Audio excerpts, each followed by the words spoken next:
예, 수업 들어가기 전에 어떤 강아지 사진 하나 먼저 보여드리. 별건 아니고요. 예, 제가 어떻게든 뭐 저기 경기도 외곽을 돌아다니면서 제가 그 시골에 그 있지 않습니까? 그 똥강아지도 사진을 제가 많이 찍고 다녔습니다. 근데 사진만 수집하지 말고 한번 캐릭터로 만들어 보고 이왕 또 캐릭터 만든 거 저작권으로 또 확실하게 하자 해서 만들어 본 건데, 예, 이름이 땡이입니다. 제가 사실 끝까지 고민했어요. 되게 토실이하고 땡이하고 뭘로 할까 했는데 아무리 생각해도 이름은 단순한 게 더 좋은 것 같고, 또 땡이 하면 또 왠지 또 더 들어봤을 것 같은 그런 느낌적 느낌이 있어가지고 이렇게 만들어 놓았는데, 한 대략 한 10개 정도 그림 만들어 놓았고, 저기 저작권 거기 등록하게 해가지고 그것도 쉽지가 않더라고요. 이것저것 요건 갖춰야 되지, 또 돈도 내야지, 수수료 있지, 또 막 해서 했는데, 조만간에 스티커 만들어서 뭐 근처에 덕성 여중구, 풍문 여중구 있는데 뭐 좀 뿌려보고, 뭐 기회가 되면 뭐 제가 할 건 아니지만 뭐 어떤 거 하면, 이걸로 어떤 거 하면 좋을까요? 쿠션? 아니면 뭐 이불? 아니 연필깎이? 하여튼 뭐 좀 여학생들이 좋아할 만한 팬시 상품 뭐 어떻게든 그럴 기회 있었으면 좋겠습니다. 풍문역은 이사 갔죠? 이사 갔을 거예요. 거기 무슨 없어졌죠. 거기 무슨 그 현대 박물관 만들었을 겁니다. 아이고, 예. 거 어디로 이사 갔나요? 또 강남으로 갔나요? 모르겠어요. 예. 아이고, 제가 학교 가끔 가보면 여고생 있는 학교, 여고랑 남고 강의 가보면 남고보다 여고가 훨씬 그 교실 보면 더 심란하다고 해야 되나, 좀 지저분한 것 같아요. 근데 애들 특히 야자하는 여고생들 교실 가보면 좀 지저분한 경우 많이 보는데, 쿠션이 있습니다. 자고. 그리고 쿠션만 있는 것이 아니라 뭐가 있냐면 팔베개도 있고 또 이불이 있습니다. 그것만 있는 것이 아니라 또 뭐가 있냐면 커피포드까지 있어요. 그래서 여학생들, 야자하는 여학생들, 여고 가보면 끊임없이 살림살이가 자가증식을 하더라고요.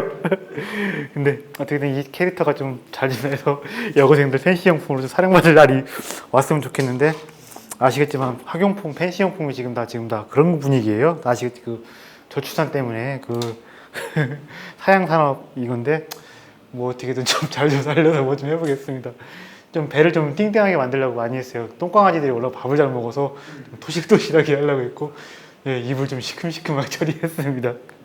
자, 그럼 진나라 상황 이야기 해보겠습니다. 아이고,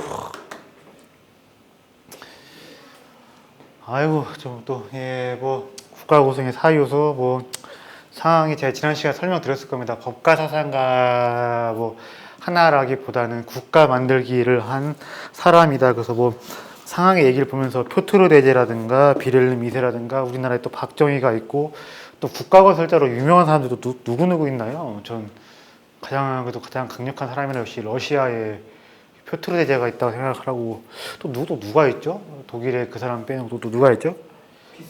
비스마르크 뭐 그거 또 누가 있지? 또 그 사람들 빼놓고, 전 독일도 어떻게 보면 그 서구 근대화에서 좀 후발주자로서 시작을 한 게 아닌가 싶고, 후발주자가 좀 따라잡으면서 후발주자인데 아직 나라꼴이 많이 아니다. 그냥 나라꼴과 체계를 잡아가면서 앞선 주자들을 따라잡기 위해서 노력한 사람, 저는 비를름 그쪽 독일 그의 양반들이랑, 그리고 저는 표트르 대제가 있다고 생각을 하는데, 어쨌든 저기 상황 이야기 보면서 나중에, 예, 표트르 대제 책도 있죠, 당연히 있죠, 예, 나와 있을 겁니다. 그 사람 그 책이랑 비를름 뭐 비스마르크 그 양반들 그거랑 해서 같이 보시면 국가 만들기라는 게 이런 과정이구나 싶을 겁니다. 예, 근데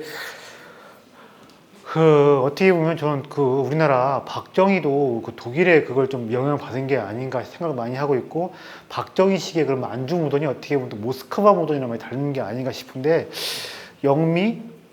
뭐 영국이나 미국이라든가 어떻습니까? 영국과 미국의 그 자본주의, 시장경제, 자유주의는 네덜란드에서 아름아름 만들어지었고, 거기도 유대인들도 나름 뭐 손을 많이 썼고, 그다음에 스코틀랜드 모던의 덕을 좀 보았죠. 누구죠? 애덤 스미스라든가 또 누구지? 스미스랑 동시에 산 그 철학자 있지 않습니까? 데이비드 흉. 예, 네덜란드, 유대인들, 스코틀랜드, 영국, 미국에서 그쪽은 좀 특이한 거, 어떻게 보면 우리가 지금 뭐 이렇게 누리고 있으니까, 우리도 국제사회 일원으로 미국의 우산망이 있으니까 누리고 있어가지고 좀 그런 것 같은데, 특이한 국가 경로의 발전 경로였던 것 같고, 좀 어떻게 보면 우리는 또 박정희 시기보다는 영미 시기의 그것이 아닌 것 같고, 저는 어떻게 보면 독일의 그래서 적잖게 또 솔찬히 영향을 받은, 또 모스크바 모던도 제가 알기로 동영향을 좀 받은 것좀 알고 있는데, 모스크바 모던 독일식에 좀 영향을 받지 않았나 싶은데, 이걸 보면서 어떻게 보면 또 박정희도 이해할 수 있는 뭔가가 되지 않을까 그런 생각 좀 하고 있습니다. 네. 사실 뭐 그 지금은 좀 어떤지 모르겠는데 예전에 나이 좀 지긋하신 분들의 그런 서양 철학도 좀 그런 것 같아요. 그냥 우리가 서양의 걸 직수입한 것이 아니라 독일 걸 많이 가져왔는데 그걸 또 독일 걸 그대로 가져온 것이 아니라 일본 학자들에 의해서 유문된 그런 독일식의 걸 많이 가져왔기 때문에 지금은 좀 젊은 철학자 사람들이 어떨지 모르겠지만 나는 예전에 그 나이 지긋하신 분들은 일본에 의해서 한번 그 제국 이런 한번 틀에 한번 걸러진 독일 걸 많이 가져오다 보니까 그러다 보니까 우리나라 철학에 보면 그런 영향이 좀 있는 것 같고 또 우리나라 또 마르크스주의도 어떻게 보면 좀 뭐라 하죠 그 과학적 사회주의라기보다는 관념론적 사회주의 어떻게 보면 좀 제가 늘 우리나라 좌파들을 지금 성리학 조선시대 그런 거 연관 짓는데 왜 그 사람들한테 성리학의 냄새가 풀풀 나느냐 일본에 의해서 뭐 육문된 독일의 관념론적 제국 철학 그러다 보니까 그 막스주의도 있는 그대로의 막스주의가 아니라 좀 뭐랄까 사대부 냄새 성리학 냄새가 많이 나는 관념론적 그 거시기가 온 게 아닌가 싶은데 어쨌든 뭐 독일 모스크바 모던 그리고 독일의 그거 국가 만들기 뭐 그리고 진나라 이거 우리나라 박정희 같이 좀 뭐 보면 좋을 것 같습니다. 근데 확실히 이런 건 있는 것 같아요. 후발 주자가 앞선 주자를 따라잡으려고 하다 보면 이 짓 저 짓 별짓 안 가리고 할 수밖에 없는 게 같고 저는 가끔 이런 말 좀 씁니다. 상식이란 거 어떻게 생각하십니까? 상식이요. 상식 지키고 좋고 상식 안에서 놀면 좋은데 상식을 지키고 상식 안에서 놀면요 상식적인 결과밖에 안 나와요. 무슨 말이냐면요 상식은 누가 만든 겁니까? 승자들이 만들어 놓은 겁니다. 그래서 상식대로만 놀면 절대로 승자를 이길 수가 없고 상식적인 결과밖에 안 나오는데 후발 주자들은 좀 비상식적인 방법 이짓저짓 별짓 안 가리고 다 할 수밖에 없지 않나 싶고 독일도 모스크바도 우리나라 박정희도 진나라의 상황도 마찬가지가 아닌가 싶은데 좀 껄쩍지근하면 폭력적인 면들 좀 어떻게 보면 좀 정상 참작이 있어야 되지 않나 싶을 겁니다. 사실 그리고 김대중, 김영삼 이런 사람들 우리나라 민주화를 일군 이런 사람들도 박정희와 이승만의 국가 만들기를 전부 다 부정하거나 그때는 그렇게 할 수밖에 없었지 않나 그분들은 그래도 좀 박정희, 이승만에 대해서 나쁘게만 생각할 것 같지는 않습니다. 저는 또 그런 생각도 하고 있습니다. 근데 너무 좀 후 세대 사람들이 좀 가혹한 잣대를 좀 들이대는 게 아닌가 싶을 때도 있는데 가끔은 이승만, 박정희를 평가할 때 그 사람들이 네이시 빌딩을 평가할 때 우리가 지금의 입장만이 아니라 그 시 동시대를 살았던 누구죠? 김대중, 김영삼의 눈으로 평가하는 건 어떨까 싶기도 하고요. 또 가끔 이런 생각도 합니다. 태조 이방원, 그리고 뭐 여진말도 했었고, 몽고말도 했었고, 조선말, 물론 그 중국 한어도 했었던 그 세종대왕 있지 않습니까? 신숙주도 요동을 왔다 갔다 하고 그랬는데요. 조선시대 초기에 국가를 일구었던 그 지도자들이나 그 엘리트 집단들을 보면 장영신만 해도 어디 사람입니까? 아버지가 그 절강서 출신의 원나라 사람이고 설순이라고 해가지고 그것도 똑같은 장영신과 똑같은 과학자인데 이 사람은 위구르 사람입니다. 할아버지가 위구르 커터예요. 근데 뭐냐면 조선시대 초기에 국가를 일궜던 사람들은 조선인이라기보다는 어떻게 보면 고려인, 어떻게 보면 원나라 제국인이었던 것 같고요. 또 우리나라도 보면요. 마지막으로 저는 김대중, 김영삼도 그렇게 생각을 하는데 노태우도 마찬가지고 이런 사람들은 박정희, 이승만 뿐만이 아니라 노태우, 전두환 그리고 뭐 김영삼, 김대중 두 분도 일본어 정말 잘하시죠? 그죠? 그쵸 기자님? 네. 일본 네이티브죠? 근데 그분들 어떻게 보면 한때 제국의 식민이었던 일본이었던 사람들인데 시대에 살아났으니까요. 그러니까 저 이렇게 생각도 합니다. 뭐 어떻게 보면 우리야 지금 박정희, 이승만 이렇게 보고 뭐 김영삼, 김대중 이렇게 보고 뭐 서로 좀 이렇게 좀 많이 좀 극단적으로 평가하는 경우도 많지만 좌파에서는 너무 뭐 띄워주고 우파에서는 너무 막 이렇게 뭐 서로 폄하하고 너무 띄워주고 극단을 오고 가지만 오히려 박정희나 특히 박정희나 김대중 같은 사람들 보면 똑같이 제국의 식민이었고 일본어를 모국어로 배우면서 컸던 사람들끼리 서로 통하는 것도 있고 서로 공감대도 있지 않을까 이런 생각 종종 해보고 있습니다. 좀 해보겠습니다. 자, 국가 구성의 4요소, 국민, 영토, 주권, 그리고 뭘 생각하는데 네 가지가 있다고 생각합니다. 상주하는 국민, 명확한 영토, 정부, 그리고 정부가 얼마나 힘으로써 뭐죠? 자, 주권은 어떻게 생각합니까? 주권 안에서 확실하게 폭력을 독점해서 내가 국가의 질서를 강제할 수 있는 힘이며 안에서만 힘쓰면 안방 호랑이면 안방 방구석 옆으면 이게 주권이라고 할 수가 없습니다. 정확히 어떻게 해야 됩니까? 바깥으로 다른 나라와 관계를 독자적으로 맺어서 외교, 전쟁을 내 의사대로 할 수 있는 거시기가 있어야 이것이 명확한 국가가 아닌가 싶은데 이건 어떻게 보면 근대 국가의 하나의 뭐죠? 그 근대 국가를 정의한 요소지만 이것이 과거에 또 이것이 적용이 안 되느냐? 그런 것 같진 않아요. 과거의 고대 국가들도 이런 요소들을 봐야 아 국가가 이렇게 만들어지고 있구나. 솔찬이 국가 만드는 애를 썼구나. 아 누구는 참 국가 잘 만들어 놓았네. 이렇게 볼 수 있지 않을까 싶은데 서구에서는 이게 근대적인 게 맞습니다. 근데 동양에서는요 일찍이 뭐냐면 지도 보시겠습니다. 자 이게 15, 18세기 유럽이랑 유사한 겁니다. 7개 강대국끼리 어떻게 하는 겁니까? 서로 총력전을 벌이고 국가 총동원 체제로서 매일같이 싸웠는데 유럽의 15, 18세기랑 유사합니다. 그러니까 유럽이 15, 16세기 그때서 시작을 한 국민국가 만들기, 영토국가 만들기를 어떻게 한 거냐면요. 어떻게 보면 유럽의 근대 아주 유사한 게 기원전 4세기, 5세기, 3세기 춘추 전국시대라고 볼 수가 있는 것인데 이때 이 사람들이 만들어 놓았던 국가의 꼴이라는 게 뭐냐면 유럽의 그 거시기로 해가지고 유럽에서 만들어진 근대 국가에 대한 정의 그걸 가지고 보아도 거의 손색이 없을 정도로 이미 어떻게 보면 근대라는 것이 동양에서 먼저 시작되었다고 볼 수가 있는 것인데 중앙 집권화, 영토 국가와 그리고 도량형의 통일, 국가 권력의 민들에 대한 1대1 다이렉트 지배, 몇십만이 되는 상비군, 이것들은 어떻게 보면 동양이 먼저 일군 것인데, 그래서 아까 말씀드린 국가의 뭐 사요소가 뭐 근대 뭐 유럽에서 만들어진 뭐 거시기라고 하지만 그것을 가지고 이때를 보아도 훌륭하게 맞아 떨어진다. 근데 그것들을 제대로 해야 하는 누구냐면 상황이라는 것입니다. 자, 근데 그래서 그 상황은 법과 사상가라기보다는 어떻게 보면 국가를 처음으로 만들어간 사람이라고 볼 수가 있는 것인데요. 자, 상황의 프로필 뭐 자세히 보면 좋겠지만 좀 시간 관계상 뭐 좀 보지요, 뭐. 네, 보겠습니다. 기원전 이때 태어난 사람이라고 볼 수가 있는데, 이름은 앙이고 성은 공손입니다만 나중에 이 사람이 위나라에서 아니 그 진나라 대화하락을 했을 때 어떤 상이라는 땅을 받아가지고 거기서 살았기 때문에 상군이 된 것입니다. 자, 원래는 성은 공손이요, 이름은 앙인데 뭐냐면 상이란 땅을 보물받아서 거기 나와바리로 살았기 때문에 상군 이렇게 된 것인데, 자 다시 한번 지도 볼게요. 조그만한 여기 위나라 사람인데 여기가 좀 좁아서 그러니 나중에 진이 갈라진 하한이조로 갈라진 삼진 중에 하나는 이 커다란 위나라에 가서 위나라의 어떤 뭐 벼슬 하던 공숙자라는 사람이 10개국을 살다가 여기서도 그 활용이 안 되니까 진에 가서 진을 뚝딱뚝딱 자기 의사대로 만들어 놓아서 천하통일의 기초를 놓았다 이렇게 말할 수가 있겠습니다. 그래서 위가 2개 있는 거예요. 이 조그마한 중원에 이 제나라 옆에 노나라 옆에 위가 있고 공자의 제자 자로가 여기 위나라 사람이고 손자병법의 그 라이벌 오자병법 오기가 여기 위나라 사람인데요. 위가 나온 그 삼걸이 누구냐면 자로, 오기, 상황인데 위가 너무 좁다 보니까 여기서 활약을 안 하고 뭐 자로는 노나라로 가고 오기는 나중에 뭐 여기 위나라에 있다가 초나라로 가고 그랬는데 어쨌든 그렇게 됩니다.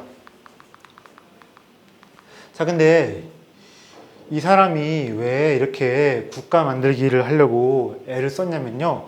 전국시대라는 그런 환경을 알아야 됩니다. 전국시대가 강제한 것이 바로 뭐냐면 영토 국가를 만들어내는 과제였었는데요. 자, 전국시대라는 시대적 배경에 대해서 제가 좀 이야기를 해보겠습니다.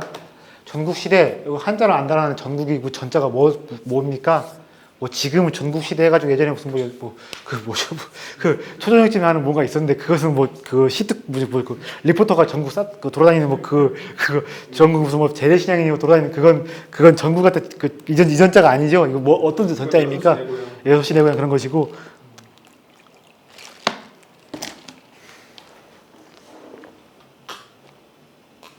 자, 전국시대 뭡니까? 싸울 전자에서 매일같이 싸우는 나라, 영어로 뭡니까? 워링 스테이트가 바로 전국시대라고 볼 수가 있는데, 오늘 제가 책을 안 가져왔는데 다음에 좀 가져와 볼게요. 제오프리 파커라고 해서 유명한 역사학자가 있습니다. 근데 이 사람 책이 지오프리 파커라고 하면 검색하면 나올 거예요. 나올 건데, 제가 오늘도 페어뱅크라고 해서 그 케임브리지 영국 중국사를 쓰신 사람의 책을 제가 사서 지금 그 집에 도착을 했는데, 아직까지도 우리나라는요, 서구에 난다긴다는 그 철학자뿐만 아니라 역사학자든 과학자든 간에 경제학자든 간에 난다긴다 한다는 그 대가들의 책이 번역 안 된 경우가 너무 많이 있는데, 그래도 중국하고 일본에 끼고 그래가지고 찾아보면요, 일본은 거의 99%가 90%가 번역되어 있는 것 같고 중국 70, 80% 번역되어 있는데, 그래서 늘 그러다 보니까 막 그 중국어로 일본어로 책을 보는 겁니다. 그거가 아니에요. 영원히 번역 안 된 경우도 너무 많아요. 지오프리 파커 검색 되십니까? 되지요. 책 몇 권 나와요? 10권쯤 넘 계속 아니, 그러니까 우리나라 번역된 거예요. 아마존에서 찾았어요. 아, 아마존 말고요. 저기 우리나라에서. 예, 알라딘에 가셔야죠. 네. 예. 네, 아마존 말고요. 무슨 아마존 왕수살도 아니고. 네. 네. 그 두 개 나오는데 아틀라스 세계사 네.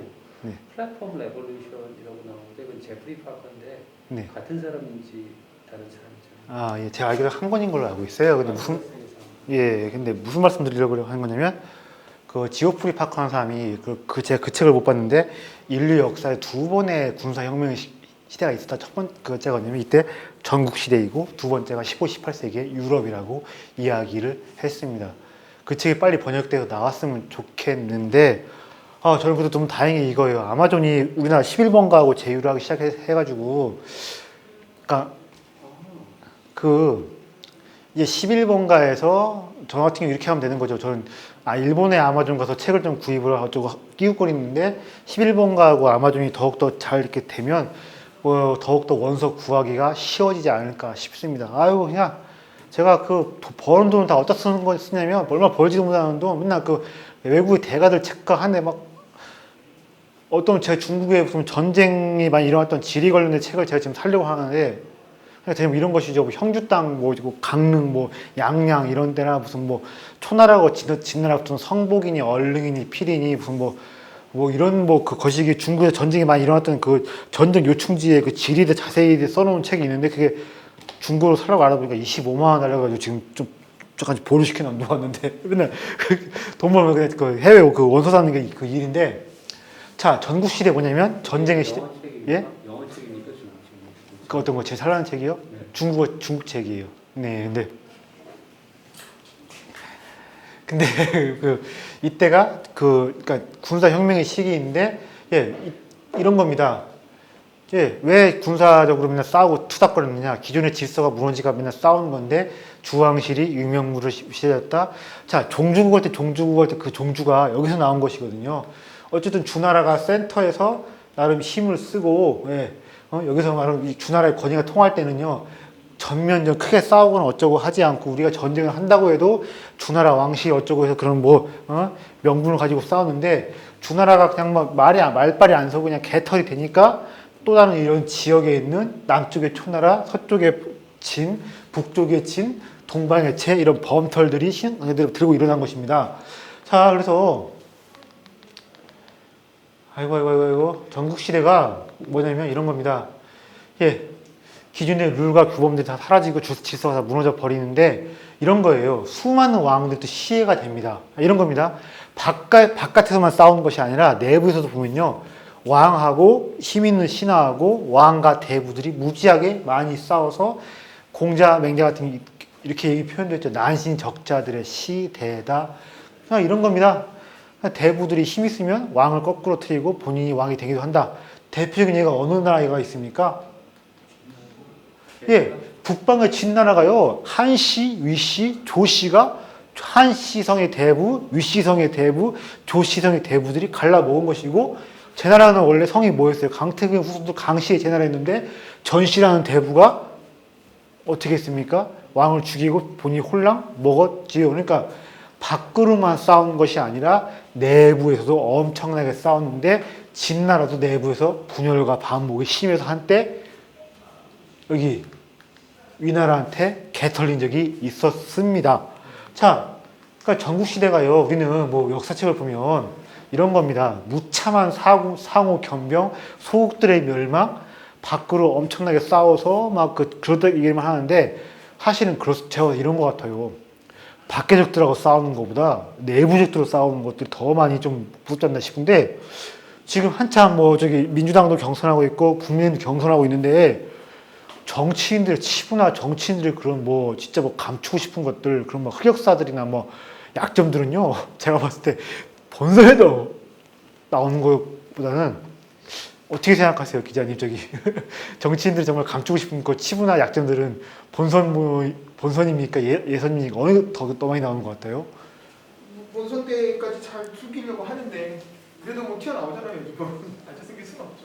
저는 오히려 당내에서 내부 투쟁이 더 무서운 것 같고 거기서도 좀 상대방을 좀 가혹하게 치기도 하고 껄쩍지근한 것들 드러나기도 하는 것 같은데 사실 전국 시대는 이런 겁니다. 밖으로도 많이 싸우지만 안에서 대부와 왕, 힘 있는 신하와 임금 간의 여러 갈등과 파괴적인 그런 것들이 심했습니다.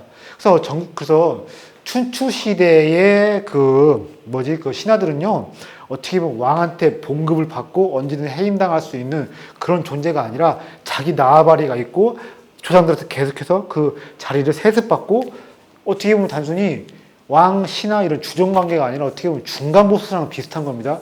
중간 보스 어떻습니까? 내가 나아바리가 있고 내가 거느리는 부대원들이 있으면 언제든 왕을 진짜 최종 보스를 꺾고 내가 권좌에 오를 수가 있는데 자 밖으로도 싸우고 안으로도 싸우고 안에서 밖에서 무지하게 싸우는 시대였습니다. 자 그러니까 전국 시대는 딱 이렇게 말할 수가 있어요. 양자택일의 시대인 겁니다. 너 멸망 당할래? 아니면 네가 다른 나라를 병합을 할래? 네가 종속을 될래? 아니면 다른 나라를 지배할래? 아니면 군주권을 네가 확립할 것이냐? 아니면 찬탈 당할 것이냐? 너 여태 부족 국가로 살 것이냐? 아니면 영토 국가로 할 것이냐? 너 혁신을 통해서 새롭게 국가의 꼴을 확 바꿀래? 아니면 정체된 상태로 그냥 그 모양 그 꼴로 살래? 이런 양자택일의 논리가 강제되는 시기였습니다. 근데 국가도 그렇고 개인도 그렇고 늘 편하게 살고 뭐 그냥 내가 예측한 대로만 살면 참 좋겠지만 꼭 그런 것 같지가 않아요. 어느 순간 고비가 되면 양자택일의 강요가 되는 시기가 오는 것 같습니다. 좀 대표적인 경우는 뭐 이런 것도 있는 것 같아요. 뭐 갑자기 어머니가 갑자기 아버지가 예상치 못하게 돌아가셨다. 그때 어떻게 됩니까?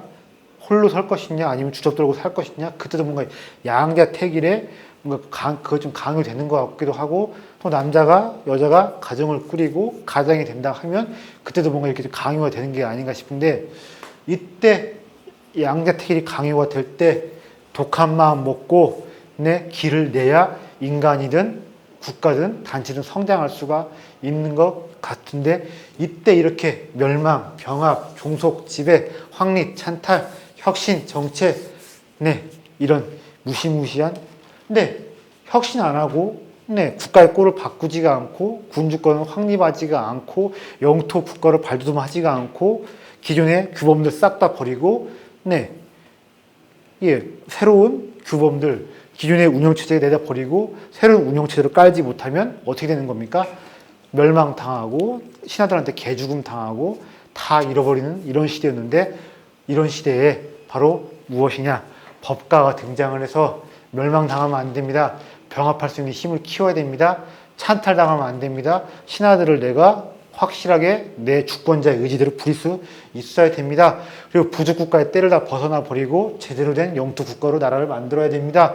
그리고 법가 피는 좀 보겠지만 사회구조를 해체하는 바람에 원성이 높고 막 이런저런 막 그 난리가 나겠지만 어떻게 해야 되냐 그래도 혁신의 길을 가야만 한다. 이런 양자택일의 시대에 누가 등장한 것이냐면 딱 이런 시대적 수요에 맞게 등장한 사람이 누구냐? 법가 하상가들인데 법가 하상가들은 그러니까 뭐겠습니까? 병합, 지배, 확립, 영토국가, 혁신 이런 것들을 부르짖은 사람이다. 그 첫 번째로 등장한 사람이 누구냐? 바로 상황이라고 볼 수가 있는 것입니다. 자 그리고 전쟁이요. 왜 이렇게 독하게 나라 꼴을 바꾸고 시스템을 다 싹 다 갈아엎어야 되냐면요. 춘추 시대에도 전쟁이 있었지만 전국시대의 전쟁과 완전히 얘기가 달라진 그런 게 있습니다. 그래서 춘추와 전국의 그 전쟁을 제가 이렇게 싹 다 좀 비교를 해놨는데 목적과 목표, 규모, 기간, 누가 참여하느냐, 누가 전쟁의 주인공이느냐, 어디서 싸우느냐, 싸움의 룰이 어떻게 되느냐 완전히 다른 겁니다. 그러니까 춘추 시대는 전쟁을 할 때 이런 겁니다. 청하 통일을 하려는 것이 아니라 적절하게 명분을 다투고 우리나라 안전을 내가 지키고, 네, 주왕실의 권위에 까부는 놈들 내가 두둑에 패서 내가 뭐냐면 주왕실 중심의 질서의 보호자로서 가오도 잡고 폼 나고 이렇게 하려고 전쟁을 했어요. 그리고 내가 다른 나라를 꿀꺽 집어서 완전히 영토 병합을 하는 것이 아니라 간접 지배를 할 수 있는 내가 가불관계를 형성하는 이런 목적 목표밖에 없었습니다. 그래서 근데 전국시대는 뭐냐면 나라를 적당히 패고 한 지역을 먹고 돌아오는 것이 아니라 끝장승부, 너 죽고 나 죽자. 그리고 상대방을 했으면 어떻게 하냐면 아예 내 나라로 통째로 꿀꺽 삼키는 일이 많았습니다. 자, 그리고 이때는요, 춘추시대 때는 전차 중심의 3군인데, 자, 우리가 3군 할 때 보면요, 보통 육해공군 이렇게 이건 지금에서 이야기고, 3군은 보통 뭘 말하는 겁니까? 좌군, 우군, 중군이지요. 제일 센 놈이 어디서 섭니까? 우군에 서는 것이고, 제일 약한 사람이 좌군에 서고, 왕과 장수는 센터에 서서 지휘를 하는데, 우군은 제일 약한 좌군을 치고, 나의 좌군은 제일 강한 상대방의 우군과 싸우는데, 좌군의 역할은 그러니까 뭡니까? 상대방의 우군과 싸워서 이기는 거예요? 아니에요? 뭐예요? 아니죠? 존버하는 것이죠. 존버를 통해서 우리의 우군이 좌군을, 상대방의 좌군을 완전히 무너뜨리고 우리의 중군과 함께 상대방의 진열을 무너뜨릴 때까지 좌군은 뭔만 하는 겁니까? 존버만 하는 것인데, 자, 전차에 아무나 타는 것이 아닙니다. 지배 및 귀족 계층이 주로 탑니다. 서양의 중장 보면 방패, 으쌰, 그리스에서 있지 않습니까? 그 무너뜨리는 법은 간단해요. 어떻게 합니까? 돌멩이를 들고서, 네, 계속 뺑 둘러 돌멩이만 던지면, 왜? 표창만 던지면 이길 수가 있습니다. 근데 그리스, 아테네, 스파르타 싸울 때 왜 그렇게 안 써먹었을까요? 중장보병 할 때 왜 중장보병끼리만 싸움을 붙고 뺑 둘러가지고 돌멩이 던지고 투창하고 왜 그 짓을 왜 안 했을까요? 자, 중장보병, 중무장 하려면 어떻게 됩니까? 재산이 있는 시민들이 나서는 것인데, 자, 돌멩이 던지고 투창 던지고 뭐 이것은 아무나 할 수가 있는 겁니다. 뭡니까? 그리스 중장보병 왜 그렇게 왜 싸운 거예요? 그러니까 왜 돌멩이 뭐 장창 이런 것들 왜 안 들고 다닌 겁니까? 무지레징 들어갈 때도 전쟁에 참여해서 걔들이 써먹어서 이기게 되면 걔들한테 뭘 줘야 되는 거예요? 해상의 공짜는요 아예 없습니다. 하층민들도 부려서 동원해서 예를 들면 전쟁에 이긴다 하면요 하층민들한테 뭘 줘야 되는 것입니까? 지금처럼 민주주의 국가처럼 투표권을 줄 수가 없는 것이지만 적지 않게 귀족들의 독점적인 지배권들이 균열이 나고 내 것을 뭔가 양보를 해야 되는 게 있습니다. 그래서 그리스 중장보병도 어떻게 보면요 도시국가들 그 귀족 시민계층의 기득권을 건드지 않는 범위 하에서 싸움을 한 것인데 이것도 동양도 마찬가지인 겁니다. 전차에 타는 것도 누구예요? 주로 국인이라고 해가지고요. 성 안에 사는 사 계급이 많이 탔습니다. 자, 맨 위가 제후가 왕이고 밑에 누가 있습니까? 대부가 있지요. 대부 밑에 누가 있습니까? 사가 있지요. 자, 하사, 중사 어쩌고 하는데 원래 보통 동양사회에서 사라고 하면 선비사자 사라고 하면요. 이게 뭐였습니까? 지금도 그게 아직도 한자 편린들이 남아 있습니다. 사관학교라고 합니다. 그리고 군대에 그걸 뭐라고 하면 에너지 그거를 뭐라고 합니까? 사기라고 하는데 본래 선비사는 뭐였어요? 북대롱을 쥐고 글줄나 읽는 지식인들이 아니라 원래는 무사를 뜻하는 거였지요. 자, 지배 및 귀족계층 주로 성한 사람들이 성한 사람들을 동원해서 전차 중심으로 싸웠는데 그건 어디까 춘추 시대 때 얘기일 뿐이고, 자, 전국 시대 때는 어떻게 하는 겁니까? 이때는 보병들 수가 엄청나게 늘어나는데 야인이라고 불렸던 소인들, 야인들, 민들을 대량적으로 징발해서 거의 국민 개병제 식으로 해서 쪽수 엄청나게 불려서 싸움을 했습니다. 자, 춘추 때는요 전차로 싸우다 보니까 장소가 한정되어 있어요. 넓은 들 평원에서 제가 이거 좀 잘못 해왔는데 이 넓은 들 구릉 이것은 춘추시대 거고 산림 늪은 전국시대 것인데 전차가 있다 보니까 장소가 한정되어 있어가지고 야 우리 어디서 싸우자 사전에 서로 약속을 하는데 이때는 또 춘추 귀족 중심들이 싸우다 보니까 나름 전쟁할 때 승패만 가리는 것이 아니라 가오가 중요해가지고요. 야, 우리 장소 어디에서 뭐 이런 것이죠. 뭐 신라호텔 특설링 뭐 이런 식으로 해가지고 우리 어디에서 몇 날 몇 시 거기서 싸우자 해서 그때 장소와 시간을 잡아놓고 싸웠고 또 귀족들끼리 승부니까 적장을 함부로 죽인다거나 적의 임금도 죽이지 않고 예 봐주는 경우도 많았고 전쟁을 치르는 와중에 상대방 국가의 뭐 어머니가 죽었네 아버지가 죽었네 어쩌고 하면 퇴각을 할 때 뭐 쫓아가서 뭐 이거 하는 것이 아니라 잘 돌아가시고 다음에 우리가 뭐 승부 한번 합을 내봅시다. 어떻게 보면 뭐 이런 것이죠.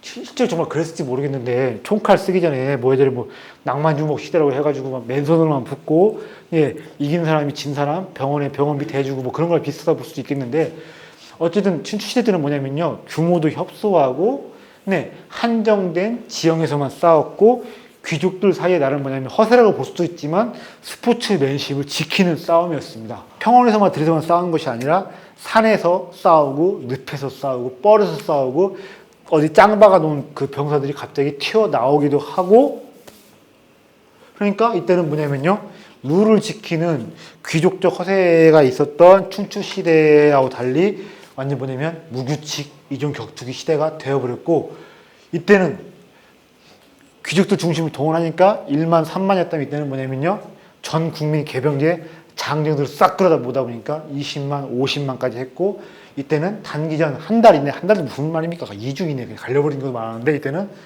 장기전 그러니까 진나라 초나라 그거 할 때 어떻게 합니까? 애들이 초나라 애들이 성에서 나올 생각 안 하니까 어떻게 합니까? 곡괭이 들고 와서 아예 그냥 발 앞에서 그냥 농사 지으면서 농사 지으면서 어떻게 합니까? 거기서 먹을 그래서 하면서 하는데 뭐 합니까?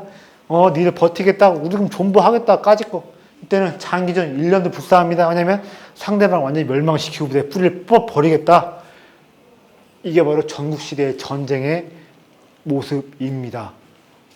그래서 어떻게 보면 이런 식으로 전쟁을 하는 게 앞서 뭐 15, 18세기 뭐 유럽 얘기도 했지만 유럽은 이렇게 싸우는 것이 거의 1차 세계대전 가서 이렇게 싸우지 않았을까 싶기도 한데 어쨌든 참 보면 기원전에 이게요 고구려가 당태종이랑 뭐 싸웠을 때 어디여서 그렇게 좀 우리가 대회전에서 좀 졌지? 무슨 안시성 옆에 뭐였더라 무슨 전투였죠 당시에? 안시성 전투 하기 전에 우리가 좀 죽비싼 전투였나? 거기서 우리가 10만 동원을 어쩌고 하는데요. 자, 유럽의 동화를 보면 왜 이렇게 공주님들, 왕자님들 많이 등장을 합니까? 중앙 집권이 안 됐어 그런 거예요. 그러니까 서초구장 딸내미가 거기 공주인 거예요. 그러니까 또 경상도에 가면 또 어디지 성주시장 아들내미 또 의성군수 아들내미가 왕자인 것인데 그러니까 유럽에서는 고구려가 주피산 전투 때 10만, 20만 동원했다. 유럽에서는 어떻게 보면 19세기 전까지는 상상도 못하는 것인데 기원전에 이렇게 40만, 50만 군대를 동원해서 1년 내내 싸웠다는 것은 진짜 이것은 엄청난 그걸 한 것입니다. 진짜 엄청난 짓을 한 거예요, 사실은. 자, 근데 이런 겁니다. 이렇게 장시간 싸우고 엄청나게 많은 군사들 데려가서 자, 내가 군사들 데려가면 또 어떻게 해야 됩니까? 40만, 50만 데려가면 얘들을 또 어떻게 해야 돼요? 먹여 살려야 되는 것이고 그러니까 평소에 어떻게 해야 됩니까? 물자들을 비축해야 되고 40만, 50만이 나간다고 하더라도 또 얘들을 뒤에 후방에서 지원할 수 있는 생산 뭔가가 있어야 된다는 것인데 자, 이렇게 40만, 50만 군대를 먹여 살려야 된다. 또 그리고 우리가 임박해서 끌고 가는 예비군만 가지고 싸울 수는 없습니다. 늘 어떻게 해야 됩니까? 1년 내내 농사 아예 짓지도 않는 상비군이 있어야 되는데 상비군도 역시 문제는 뭡니까? 상비군이 있으면 좋다는 거 누가 몰라요? 직업이란 병행할 실업선수가 아니라 태릉소수청에다 짱 박아 두면 좋은 거 누가 모르겠습니다. 근데 문제는 역시 뭡니까? 돈이죠. 그러니까 어떻게 해야겠습니까? 자, 이렇게 전쟁을 잘하려면 영토 국가화 다 똑같은 또이또이한 얘기입니다. 영토 국가 뭐냐면 이것입니다. 동원 체제를 구축을 하고 행정망을 구축을 하고 호적 제도를 만들어 대고 생산력을 이빠이 끌어올리고 나라의 모든 잠재력은 다 끌어내버리고 또 이렇게 해야 됩니다. 이 사람들을 데려다가 부려먹으려고 하면요, 뭘 해야 되는 겁니까? 민들의 지위, 사유재산, 권리에 대해서 어느 정도는 보호를 해주고 토유지 귀족들이 뜯어먹지 못하게끔 카바를 해줘야 합니다. 세상에 공짜는 절대 없습니다. 내가 민들을 동원해서 전쟁에 나가서 부려먹으려 한다면요, 뭔가의 반대급부를 줘야 합니다. 자, 제가 또 미친 소리 좀 해보겠습니다. 기말란이니 뭐니 해서 일제시대 때, 기말란은 좀 좋아 안 하는데 다른 사람들 얘기를 해봅시다. 일제시대 말기 때, 태평양 전쟁 말기 때 실력 양성을 부르짖던 그 독립노선 뭐 그쪽 사람들이 일본군 거기에 해서 태평양 전쟁에 나가라고 독려를 했습니까? 안 했습니까? 저기 한 사람도 있었지요. 근데 그게 왜 그랬을까요? 상대방이 병신이라서 상대방이 개새끼라서 그런 짓을 했을 것이다. 이렇게 생각하면 세상에서 이해할 수 있는 것들이 많지가 않아요. 얘들 뭔가 이유가 있으니까, 나름의 타당한 뭐 합리적인 이유가 있거나 무슨 뭐 직간의 선의가 있으니까 그렇게 했겠지라고 생각을 해봐야 좀 답이 나오는 경우가 많은데 뭐겠습니까? 자, 내가 제국이 특정 나라 식민지 삼았는데 식민지 병사들한테, 식민지 국민들한테 함부로 총 줍니까 안 줍니까? 군대 입영 허용합니까 안 합니까? 안 합니다. 믿기가 어렵기 때문인데 또 한번 얘들을 무장시키면 뭐가 있어야 되는 겁니까? 잘 수나 동화가 되었다는 확신도 있어야 되지만 또 뭣도 있어야 됩니까? 얘들한테 군복을 입혀서 전쟁에 동원해 나가면 그걸로 끝이 아닙니다. 나가서 싸우니까 얘들한테 뭐 어떻게 되는 겁니까? 뭔가를 또 줘야 되는 거예요. 세상에 공짜는 정말 없습니다. 그러니까 예전에는 조선인이라고 불렀는데 한두 명 조선인들이 입달려서 태평전쟁에 싸우니까 조선인들을 뭐라고 불렀다고 합니까? 반도인이라고 부르기 시작을 했다고 하지요. 멸칭 대신에 다른 이름을 불러줬다는 것인데 왜 한 것입니까? 우리가 대일본 제국에 그걸로 뭐 천황폐하 이것이 아니라 나가서 싸우면 이제 뭐냐면 조선인들한테 뭘 준다는 것입니까? 조선인들한테 투표권을 주고, 네, 완전히 일본에서 벗어나는 건 못하겠지만 나름 일본 의회에 우리 대표를 보낼 수 있는 그런 여지가 생길 것이다. 이런 확신이 있었기 때문에 적지 않게 일본 군대에 참여를 해서 싸우라고 독려를 한 것이고, 또 일본도 그럴 준비를 했다는 말도 있는 것인데, 제가 다음 주에 중앙일보 그 창간 기념 대담에 나갑니다. 상대방이 누구냐면 좀 센 사람들이 많이 나옵니다. 저기 류호정 씨 나옵니다. 류호정 씨 나오고, 저기 그 누구지, 안산 그 누구시지, 안산을 그 지역구라는 그 누구시지, 그 김용민 씨랑 같이 듀엣으로 많이 뭐 밈으로 소환되는 분이 있는데 그 누구죠? 저랑 나이 비슷할 겁니다. 아마 그 누구더라? 지금 이재명한테 가 있는 사람 있지 않습니까? 이재명 가방 못지 않으신 분. 김남국. 남국 씨 나오시고. 경기도. 안산이죠? 그 세월호. 예, 그리고 임승호 씨라고 해서 그 토론님 대변인 배틀에서 저랑 임승호 씨 그리고 누구야 그 류호정 씨랑 김남국 씨 나오는데 제가 가서 이런 좀 얘기 좀 할 겁니다. 어디 나오셨어요? 그 중앙일보가 창간기념 대담을 할 건데 이런 얘기 좀 할 것이에요. 유튜브에도 나오나요? 아니면 지면으로만? 지면으로만 나오고 유튜브도 나왔으면 좋겠는데 그거야 뭐 모르겠는데 이런 얘기 주제가 어떻게 되세요? 뭐 통일이니 무슨 뭐 또 386을 뭐 보는 관점이니 아니면 또 뭐 이런 얘기도 하겠죠. 뭐 기후 변화 얘기도 나올 것이고 동성애 문제도 할 것이고 또 지금 한참 이 문제가 있는 모병제 직문 얘기도 할 것인데 뭐 저는 가서 이런 얘기 할 겁니다. 384는 우리와 북한만의 이거 라인이 아니라 중국과 미국 간의 군사 분계선이다. 그리고 한국 민족 분단이 아니라 대일본 제국이 한국과 대만, 일본으로 갈라진 걸 수도 있다. 그래서 북한과 통일의 목을 매기보다는 어떻게 우리는 일본이라든가 남중국, 동남아와 경제적으로 더 친하게 지내는 것이 훨씬 좋을 수가 있다. 그리고 북한과의 평화적인 교류만 중요한 것이 아니라 미래 세대를 위한다고 한다면 어떻게 해야 되냐면 일본과 얽혀있는 카르마의 사슬을 끌어내야 내 새끼들이 더욱더 잘 살 수가 있다. 친일 어쩌고 소리 들을 수가 있겠지만 이런 얘기 과감하게 할 것이면 또 이런 얘기도 할 겁니다. 한일 합방은 일본의 종속 그 이전에 중국과의 분리, 대륙과의 분리라는 의미도 포착을 해야 한다. 독립신문, 독립문이 원래 일제로부터 독립이 아니라 청나라로부터 독립을 말하는 것이었고 일제시대부터 지금까지 이어내려온 근대국가 만들기의 영속성이라는 것도 우리가 좀 이제는 인정을 해야 되지 않느냐.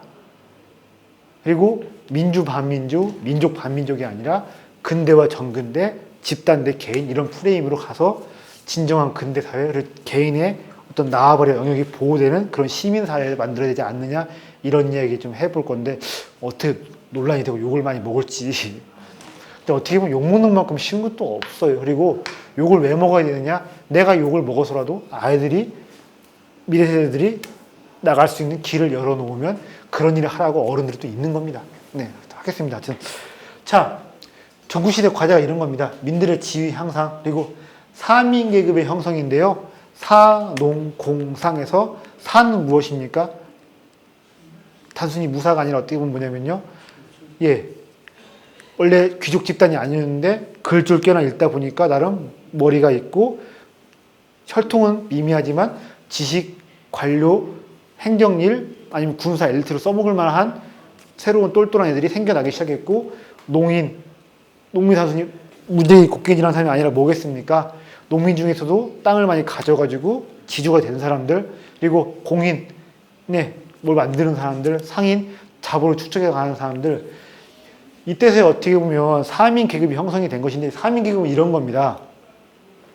자 예전에 그 사회가 그 추시 때는요 이혼적이었어요. 성이 있고 성 밖이 있는데 성은 국인이라고 하고 성 밖은 야해서 성 안에 사는 사람은 국인, 성 밖에 사는 사람은 야인이라고 했고 민이라고 했습니다.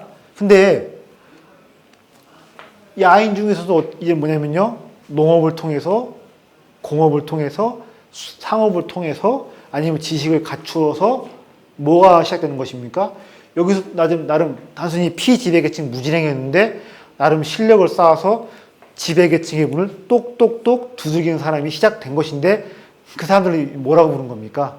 소인이라고 불렀습니다. 그래서 군자 소인은요 원래 이런 거 몇 가지 뭐 의미 맥락이 좀 다른데 뭐 공자 맹자가 얘기한 것처럼 덕이 있는 사람과 덕이 없는 사람을 가리키는 말이기도 하지만 소인은 본래 이런 뜻이었습니다. 피지배계층을 일컫는 말이었고 피지배계층 중에서도 뭔가냐면 자의식을 가지고 성장해 나가는 욕심이 있고 능력이 있고 뭔가 야심을 가지기 시작한 차상위 계층이 부각을 된 것인데 자 일본도 근대화를 할 때 누가 중심에 섰습니까? 이토 히로부미가 어떤 사람입니까? 이토 히로부미 하급무사들이죠. 자 사회가 국가가 만들어지고 잠재력을 완벽하게 사회에 끌어내려면 어떻게 해야 됩니까? 배운 사람들 금수저 자식들만 가지고는 안 돼요. 어떻게 해야 됩니까? 동수저지만 흑수저지만 지배체제 외곽이 있었지만 개 중에 똑똑한 애들 차상위 계층 중에서 똑똑한 사람들을 어떻게 해야 됩니까? 그 사람들이 가지고 있는 욕망들을 가지고 내가 국가가 어떻게 해야 됩니까? 어떻게든 간에 국력으로 전환시켜야만이 사회가 모든 잠재력을 끌어낼 수가 있는 것입니다. 차상위 계층이라고 해서 다 무식한 애들만 있는 것이 아니고 거기서 똑똑한 애도 있습니다. 머리 좋은 애도 있습니다. 그리고 막 몸을 막 안 사는 애들 그럼 걔들 어떻게 해야 되는 겁니까? 어떻게든 무조건 활용을 해내야 국가가 신라도 가야 쪽 사람들, 육두품 사람들을 활용했으니까 치고 올라와서 삼국 통일을 할 수 있었던 것이 아닌가 싶은데요. 자, 얘들을 부려먹으려면 어떻게 해야 됩니까? 욕망을 개방해야 됩니다. 욕망을 개방하는 것이 무엇입니까? 이제 신분을 묻지 않고 능력 있으면 능력껏 올라오게끔 해주겠다. 이것은 누구도 한 짓입니까? 징기즈칸도 한 것입니다. 능력에 따라서 분배를 해주고 이민족이지만 어떻게 해야겠다? 실력 발휘하면 기회를 누구한테 준다. 자, 그래서 징기즈칸에서 그 밑에 있는 장수 중에 누가 제일 잘난 놈이었습니까? 내 싸움 누가 제일 잘했어요? 공이 누가 제일 큽니까? 수부타이가 원래 그 몽골족이에요? 아니에요? 여진족이죠? 그렇죠? 욕망을 개방해서 자 군주를 중심으로 영토 국가를 만들어낸다. 동원체제를 구축해야 한다. 행정망을 만들어야 된다. 그리고 민들의 지위를 향상시켜줘야 한다. 그리고 이렇게 새로 올라오는 사람들을 어떻게 해야 한다. 그냥 올라오지 말라고 막 성문을 닫아버리는 것이 아니라 문을 열어놓고 기회를 주고 멍석을 깔아주면서 얘들의 욕심, 욕망, 꿈, 능력을 철저하게 뭘로 만들어 둬야 한다? 국력으로 전환시켜 놓아야 한다. 그래서 이런 것들은요, 진나라만 한 것이 아니라 제가 봤을 때는 이 독일도 러시아도 했을 것 같습니다. 그리고 일본도 이런 것들을 잘 해냈기 때문에 러일 전쟁, 청일 전쟁에서 청나라 러시아 그 거인들을 꺾은 것이 아닌가 싶은데요. 우리가 일제 시대를 볼 때 우리는 억압의 시대로만 기억하지만 나름 그때 자의식이 생기고 자신의 욕망에 눈을 뜨고 나아가 상놈 백정 집안 출신이지만 일제 시대에 나름 자기가 뭐 기회를 잡아보겠다 해서 욕망을 꿈틀대는 자기 안에 꿈틀대는 욕망에 눈을 뜬 조선인들이 있었을까요? 없었을까요? 저는 굉장히 적지 않게 있었을 것이라고 보고 있습니다. 전 그래서 일제 시대와 대한민국 시대 간의 연속성과 영속성을 아싸리 부정하는 것도 저는 굉장히 무리수라고 좀 보고 있고, 일제 시대 때 백정 출신이었지만, 자, 조선 시대 때 인간 취급 안 받는 사람 누가 있었습니까? 백정, 상놈 있지만 단순히 계층 때문에, 계급 때문에 인간 취급 못 받는 것이 아니라 무슨 문제도 있었습니까? 서북 사람들 인간 취급했어요? 안 했어요? 안 했지요? 정주성, 홍익래나 무너뜨릴 때 어떻게 했습니까? 애들도, 어린 나이 여자들도 싹 다 죽여버렸습니다. 그리고 제주도 착취하는 그런 그거였는데, 제주도 사람이, 특히 제주도 사람들은 어떤 경우가 많았습니까? 일본으로 유학 굉장히 많이 갔습니다. 일본으로 유학 갔다 오면 똑똑한 사람도 많았겠죠, 당연히요. 서북 사람들은 기독교 또 통해서 영어를 배우고 미국 유학도 많이 갔다 왔는데, 우리는 일제시대를 억압의 시대로만 기억하고 저항, 수탈 이런 프레임으로만 이해를 하지만, 생각을 해보세요. 처음으로 서북 사람들이 한양 사람들과 같은 테이블에서 맞짱 뜨고 이야기를 합니다. 그리고 제주도 사람들이 일본으로 유학을 가서 식자층이 되어서 엘리트가 되어서 컴백을 합니다. 그리고 백정들이 일제시대 때 일본군 경찰과 군인이 되기도 합니다. 토지 조사를 어쩌고 토지 그 장부를 만들고 어쩌고 하다 보니까 적지 않게 양반들 땅을 빼앗겨 버리는 경우가 생겼지만 소작인들이 자기 땅을 가지는 경우가 생겼습니다. 자, 그럼 우리가 과연 일제 시대를 단순히 억압의 시대, 수탈과 저항의 프레임으로 볼 것이냐? 억압이지만 욕망에 눈을 뜨는 시기도 했었고, 나름 서북 사람들, 제주도 사람들, 백정과 상민들이 삶이 지위가 개선되는 시기이기도 했다. 그러니까 우리가 이제는 뭐냐면 일제시대를 이것도 어떻게 보면 38육들이 걸어놓은 주술이라고 볼 수가 있고 38육들이 강제한 도금이라고 볼 수가 있는데,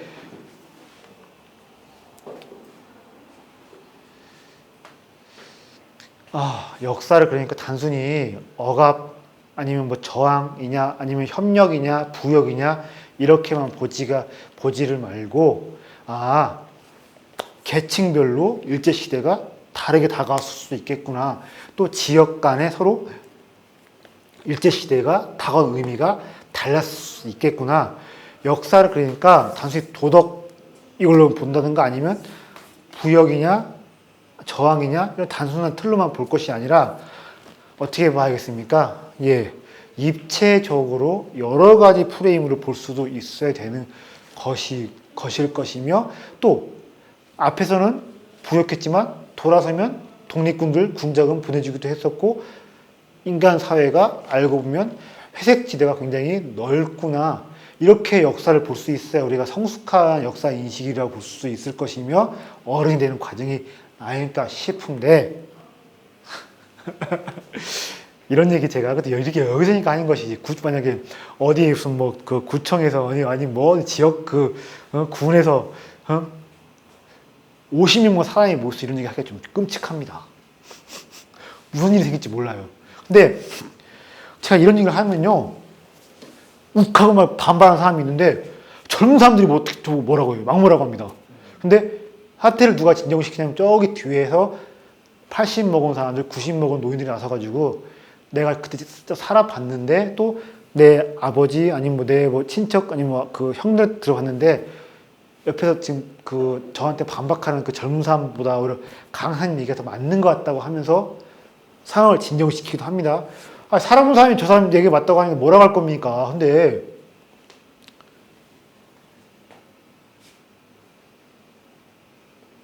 인간이 참 어떻게 보면 재밌는 존재라는 것이 직접 경험보다 간접 경험과 가상의 체험을 더 강하게 느끼고 집착하고,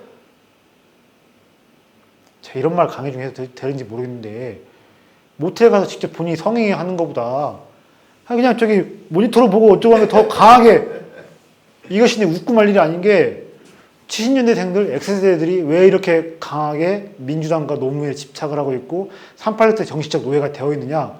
오히려 지금요, 여론조사를 보면 50대들은 386 민주당에 대해 싸늘한 시각도 많이 왜냐면 이 사람들은 직접 보았기 때문에 아는 거예요. 아, 저 새끼 대학 다닐 때 저거 뭔 짓 하는 놈이었고, 나는 집이 어려워서 나는 시험 공부 왔지만 나보다 공부도 못했던 놈이 저거 말이야. 대학 좋은 데 갔다고 말이야. 이거 설레발 같은 세월을 살아낸 60년대생들은 같이 보았기 때문에 대단하게 안 보는데, 오히려 60년대생들의 그 80년대 그 대학 투쟁을 간접적으로 이야기만 듣고 대학생을 한 70년대생들은 더욱더 강하게 집착을 하는 것이 아닌가 싶습니다. 아, 미친놈들이 그래서 미친놈이 하면 안 되겠다. 어떻게 보면 인간의 본능적인 걸 수도 있는 거니까. 일제시대 산 사람보다 일제시대 안 산 사람들이 더 일본을 욕하고 미워하고 증오하는 거 보면, 그리고 70년대생들이 훨씬 더 그런 민주화 신화에 막 80년대 그거에 막 울컥을 하고 있고 눈물 쏟아내고 막 자기 돈을 쓰는 거 보면 참 미칠 노릇입니다. 하여튼 이런 과제가 있었는데요. 제일 중요한 과제는 무엇이냐? 영토 국가입니다. 영토 국가가 다 이런 거예요. 동원 체제, 행정망, 국왕 중심의 단일한 주권자의 형성인데, 영토 국가가 무엇이냐? 어떻게 보면 천지가 개벽한 일이라 볼 수 있는 겁니다. 자, 돌도끼 들고 석기 만들고 뭐 농사 짓던 사람들한테 평생을 아버지, 어머니, 고모, 이모, 삼촌을 보고 살던 사람들한테 국왕의 존재를 알게 하고 국가의 존재를 느끼게 하고, 나라가 너 동원했으니까 언제까지 모여? 그리고 매달 이렇게 세금을 내야 돼. 알게 하는 것은 정말 어려운 일이 아니었을까 싶은데, 자, 천지가 개벽한 일입니다. 그리고 영토 국가의 핵심은 이것입니다. 기존에는 왕이 족장들한테 유지와 토호들을 통해서 간접적으로 지배를 하고 토호들만 상대하고 귀족들만 상대하고 이런 것이죠. 지방의 귀족들이 민들한테 뜯어낸 다음에 자기가 8,90은 먹어버리고 그 좀 남은 거 왕한테 바치는 이런 수준이었는데, 얘는 뭡니까? 세금은 누구만 걷는 거예요? 국가만 걷는 겁니다. 민들한테, 백성들한테 의무, 부과, 세금 부과 누가만 하냐? 왕만 합니다. 간접 지배가 아니라 직접 지배, 그리고 관습이 아니라 성문법에 의한 지배. 근데 지금 시골은 아직도 어떻습니까? 지금 시골 공권력과 법의 지배가 돼요. 100% 됩니까? 안 됩니까? 아직 시골은 안 되는 경우가 많이 있습니다. 그러니까 상여차가 들어가면 맞고서 돈 내라고 이지랄들인 것이고, 또 아직도 시골은 이런 경우가 있습니다. 술 먹고 상갓집에서 필요해서 술 먹고 싸웁니다. 누가 누굴 때렸어요. 그러면 때린 사람 동네에서 어떻게 됩니까? 손가락질을 받습니다. 근데 이걸로 끝인 거예요. 왜냐면 맞은 사람이 나 때린 사람 고발하면 어떻게 됩니까? 맞은 사람이 또 갑자기 분위기 바뀌고, 맞은 사람이 동네에서 계속해서 손까지 당하지. 왜 그럽니까? 이웃지간에 그거 했다고 해서 고발하면 되냐 안 되냐? 공권력과 국가의 법이 완벽하게 집행이 됩니까 안 됩니까? 안 되는 것인데, 새로 조세 행정의 시작, 뜯어먹는 것이 아니라 어느 날 몇 시에 얼만큼 정해진 대로 가져가겠다, 이렇게 해야 되는 겁니다. 조금 뜯든 많이 뜯든 간에 어떻게 되는가, 약속한 대로 최대한 뭔가의 법의 근거에서 무언가의 근거에서 뜯어가야 하는 것입니다. 네. 그리고 호적제도의 정비, 어느 지방에 누가 어떻게 살고 있고, 특히 그 중에 누가 제일 중요하겠습니까? 자, 백성들을 봤을 때 누가 제일 중요하겠어요? 2030 남성의 수가 제일 중요한 겁니다. 왜냐? 이 새끼들을 데다가 그 군사로 쓸 수도 있는 것이고, 또 얘들이 또 한참 농사 짓고 생산의 중심에 설 사람들이니까. 그리고 인적 자원만 파악하는 것이 아니라 뭣도 파악입니까? 어디에 금광이 있다, 어디에 구리광산이 있다, 또 어디에 가보면 뭐가 있냐면 또 막 그 소금이 난다, 이런 걸 철저하게 파악을 해야 되는 것이고, 어디는 또 뭐가 좋다, 말 키우기에 좋은 환경이다 싶으면 어떻게든 내 나와바리로 만들어 내야 되는데, 자, 제주도 말을 사육합니다. 그지요? 누가 먼저 제주도를 그 말 사육지로 그 개척을 했습니까? 몽고 아닙니다. 고구려입니다. 장수왕이 이미 배를 가지고 제주도를 먹어버린 다음에 거기에다가 말을 사육한 겁니다. 왜 그랬을까요? 자, 고구려는 농사가 쉬웠을까요? 안 쉬웠을까요? 안 삽니다. 그리고 원래 남는 것은 논하려면 장사를 해야 논할 수가 있습니다. 중국이 북과 남으로 갈라져서 싸우고 있을 때 어떻게 한 것입니까? 북쪽에서 초원에서 말을 사온 다음에, 자, 근데 초원에서 내 말을 사와서 남쪽에 그 남조한테 말을 파는데 갑자기 얘들을 데리고 와서 그냥 하면 돼요? 안 돼요? 당시에 말은 뭡니까? 전략물자이고 엄청나게 귀하신 몸입니다. 조선시대도 이랬습니다. 노비가 면포로 200필이면 말이 500필이고 노새가 300필, 400필 됐습니다. 노새가 노비 두 사람보다 귀할 수가 있는데 어떻게 됩니까? 몽고 지방의 초원을 사는 말을요, 북만주에서 몇 달 먹이고, 만주에서 몇 달, 남만주에서 몇 달 먹이고, 평안도에서 얘들 풀어 놓은 다음에 최종적으로다가 얘들을 제주도에서 몇 달간 살게를 해야 그 다음에 양자강 밑에 아열대 지방으로 보낼 수가 있는 것입니다. 그러니까 북쪽에서 사온 말들이 바로 할 수가 없는 것입니다. 그러니까 북만주, 남만주, 평안도, 황해도 마지막으로 제주도에서 애들을 몇 달간 묵힌 다음에 이것도 일종의 뭡니까? 가공 무역이라고 볼 수가 있는 것이죠. 우리나라 커피 재배돼요? 안 돼요? 안 됩니다. 하지만 커피 엄청나게 팔아 돈을 남기는 나라입니다. 왜냐? 커피를 가공하는 기술이 전 세계 최고. 그리고 우리나라 기름 한 방울 나옵니까? 안 나옵니까? 안 나오지. 하지만 전 세계에서 기름 제일 많이 팔아먹는 사람들이고, 그리고 대학생들한테 그때 꿈의 직장이 어디입니까? 무슨 정유 회사들인데 왜 그렇겠습니까? 가공 기술이 좋아서 그런 건데, 어떻게 보면 고구려에서 나름 그렇게 가공해서 떼돈을 벌었던 나라이라고 볼 수가 있는데, 고구려가 가장 먼저 제주도를 말 사육지로 한 것입니다. 무슨 얘기가 다 이렇게 된 거야? 하여튼 뭐 이런 건데, 예. 자, 우리나라에 말이 얼마나 있는지 다 파악을 해야 되는 거. 그래서 고구려는 이렇게 했어요.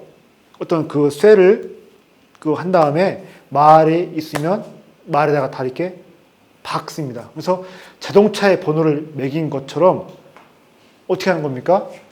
국가에서 모든 말, 현찰 말은 이렇게 안 해요. 현찰 말은 민간에서 사육해서 이거 민간 하는 건데, 설사 민간에 가지고 있다고 하더라도 좋은 군마될 수 있는 말들은 다 이렇게 불에 달군 그걸 다 박아버려가지고 1년 번호를 다 매겨버렸어요.